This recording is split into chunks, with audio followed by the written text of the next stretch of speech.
हमारे अस्सलाम वालेकुम व्यूअर्स, आज के वीडियो लेक्चर में हम पढ़ेंगे ट्रांजिस्टर एज एन एम्पलीफायर। और ट्रांजिस्टर जो हैं आर बेसिकली यूज, इसको हम बेसिकली एम्पलीफायर के तौर पे यूज़ करते हैं। एम्पलीफायर क्या होता है? एक स्मॉल इनपुट वोल्टेज दे दिया जाए और उस वोल्टेज को बहुत ज़्यादा उसका एम्पलीट्यूड हाई कर दे। फॉर एग्ज़ाम्पल ये हमने स्मॉल इनपुट वोल्टेज दिया है ना, तो इसको एम्पलीफाई कर देना, ये एम्पलीट्यूड को हाई कर देना एम्पलीफिकेशन कहलाता है। ठीक है, तो एन एम्पलीफायर इज़ दस the building block of every complex electronic circuit. तो हर सर्किट का एक इम्पोर्टेंट हिस्सा होता है एम्पलीफायर। ठीक है, and it is for this reason, तो उस वजह से हमने जो है एम्पलीफायर को स्टडी करना है। तो ट्रांजिस्टर एज एन एम्पलीफायर का जो सर्किट है वो कुछ इस तरह से होता है। ये तो आपको पता है कि ये सारे का सारा ट्रांजिस्टर है। ओके, इसमें एक बेस है, मीटर है, कलेक्टर है। बेस मीटर जंक्शन जो है वो फॉरवर्ड बाइस्ड है। ठीक है, क्योंकि बेस पॉजिटिव के साथ अटैच है, इमीटर नेगेटिव के साथ, क्योंकि बेस एन पी एन है ना, तो पी के साथ अटैच है और एन के साथ अटैच है सिमिलरली।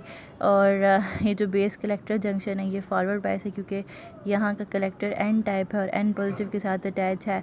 और इमीटर जो है जो बेस है, बेस ये पॉजिटिव है, तो वो नेगेटिव के साथ अटैच है। सो वो ये हमने सारा पहले से डिस्कस किया हुआ है। जो इसके साथ बैटरी, सो वी कहते हैं। कलेक्टर की बैटरी थोड़ी बड़ी होती है, इस वजह से इसको ज़रा बड़ा ड्रॉ किया हुआ है। ठीक है, और this is the resistance RIE is the resistance between base and emitter. And current की डायरेक्शन आपको ये यहाँ पे कन्वेंशनल करंट की डायरेक्शन शो की हुई है। यहाँ से करंट इस तरफ और कलेक्टर से अंदर की तरफ और बेस से भी बाहर की तरफ आ रहा होता है, लेकिन ये जो कन्वेंशनल है तो वो अंदर की तरफ होगा। सिमिलरली इमीटर का करंट भी अंदर की तरफ होता है, लेकिन चूँकि कन्वेंशनल करंट है जिस वजह से इसको आउटवर्ड डायरेक्शन में ड्रॉ किया हुआ है। तो क्या होता है कि ये सारी बातें इसने यहाँ पर बता दी हैं। When a small input voltage V in, जैसे माइक्रोफोन है, अगर उससे स्मॉल इनपुट वोल्टेज RB को अप्लाई किया जाए across the resistance, it are small alternating current I in into the base. का मतलब बेस से जो करंट होता है उसमें थोड़ा सा IB करंट का इजाफा हो जाता है, आई इन करंट का इजाफा हो जाता है, थोड़ा सा अल्टर हो जाता है ना ये करंट। ठीक है, तो फिर क्या होता है कि this small alternating current is amplified by transistor beta time. Beta आपको पता है कि ट्रांजिस्टर का करंट गेन होता है।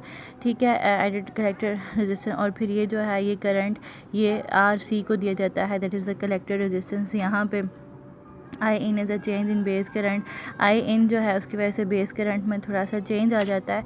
ठीक है, तो similarly I out is the change in collector current, और जो यहाँ से करंट बाहर की तरफ आता है उसे हम कलेक्टर करंट कहते हैं, और उसको आई आउट ले लो। ठीक है, आई आउट इज़ कलेक्टर करंट, और जो इनपुट करंट है उसे आप बेस करंट ले लें, और जो आउटपुट करंट है उसे आप कलेक्टर करंट ले लें। तो आई इन हमें पता है I is equal to V by R होता है। तो यहाँ से आई इन क्या हो जाएगा? V in by RIE। RI is the resistance between base and emitter. चूँकि ये बेस करंट है, सो बेस एमीटर की रेजिस्टेंस होगी। और आई आउट चूँकि ये बेस और कलेक्टर करंट है, इस वजह से आई आउट जो होगा V out divide by RC, ये वाला हो जाएगा। अब बीटा की वैल्यू लिखें तो बीटा आपको पता है it is a ratio between the collector current and base current. तो कलेक्टर से करंट आउट होता है, लिहाजा आई आउट होगा, और बेस में करंट इन होता है, लिहाजा आई इन होगा। आई आउट बाय आई इन, तो आई आउट की वैल्यू ये वाली पुट करें, आई इन की वैल्यू ये वाली पुट करें। तो यहाँ से इसको आप सॉल्व करो तो वी आउट बाय वी इन, ये जो दोनों फैक्टर्स हैं ये इस तरफ चले जाएंगे बीटा के साथ। ठीक है, अब अगर हाँ, so this is the voltage gain of the transistor. अब अगर बीटा RC सपोज हमारे पास ये है, बीटा ये है, एंड RIE इतना है, तो आप जब ये सारी वैल्यूज़ पुट करोगे, तो जब सारी वैल्यूज़ पुट करेंगे तो आपके पास कुछ इस तरह से ये इक्वेशन आ जाएगी। ये इस तरह से 500 which shows that output voltage is 500 times greater than the input voltage. मतलब कि अगर आप इनपुट वोल्टेज स्मॉल देते हो तो आउटपुट वोल्टेज जो है वो बहुत ज़्यादा एम्पलीफाई हो जाता है। लाइक अगर हम माइक्रोफोन और स्पीकर को थे, तो माइक्रोफोन में आप आराम से बात करें तो, लेकिन स्पीकर में बहुत लाउड आवाज़ सुनाई दे रही होती है। So this is because of the amplifiers. और ये जो है दिस इज़ एम्पलीफायर डायग्राम।